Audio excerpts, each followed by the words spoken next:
আসসালামু আলাইকুম। আমার আজকের রেসিপি কাঁচা আমের ঝুরি আচার। এখানে আমি কতগুলো আম নিয়ে নিলাম। আমটাকে এখন ভালো করে ধুয়ে খোসা ছাড়িয়ে নেব। এটা খোসা ছাড়িয়ে নিলাম। এখন এই আমগুলোকে চিকন চিকন করে কেটে নিতে হবে, যেমনটা আমরা আলু ভাজি করি ওরকম। রেশমি আলুর মতো কুচি করে নিলাম। এখন এগুলোকে লবণ দিয়ে মেখে নিব। মেখে এটাকে রেস্টে রেখে দিব 1 ঘন্টার জন্য। ফিরে আসছি 1 ঘন্টা পরে। এর থেকে এখন দেখুন পানি বের হচ্ছে। এই যে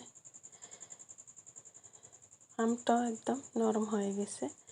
এদিকে নিয়েছি পাঁচফোড়নটাকে ভেজে গুঁড়ো করে নিতে হবে। আর এদিকে আমি আমটাকে এখন ভালো করে ধুয়ে এরকম একটা ছাঁকনিতে ছেঁকে নিব। এরকম চাইলে আপনারা ছড়ানো একটা ঝাঁঝরিতে ছড়িয়ে মুছে নিলে হবে টিস্যু দিয়ে। আর এখানে আমি শিরা বানিয়ে নিব। দেখুন আগে থেকে শিরা জাল দিয়ে রেখেছি।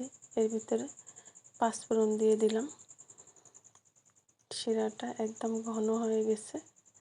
এখন দিয়ে দিব মরিচের গুঁড়া, একটু হলুদের গুঁড়া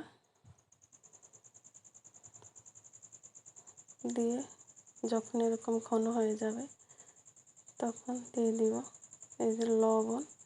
আর এই পর্যায়ে যখন একতার হবে তখন দিয়ে দেব সেই আমগুলো দিয়ে অল্প আছে উল্টে পাল্টে নেড়ে ছেড়ে শুকিয়ে নিতে হবে। যে শিরাটা এই যে বের হবে, এই শিরাটা একদম শুকিয়ে নিতে হবে। আর লাগবে বিট লবণ।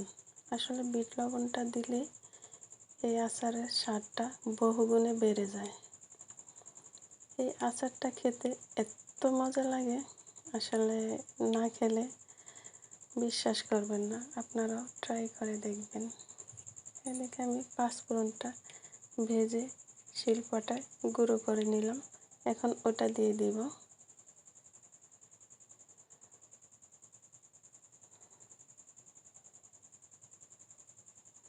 তো তৈরি হয়ে গেল আমার ঝুরি আচার। একটু পরিবেশন করে দেখাই। আজ এ পর্যন্ত। আল্লাহ হাফেজ।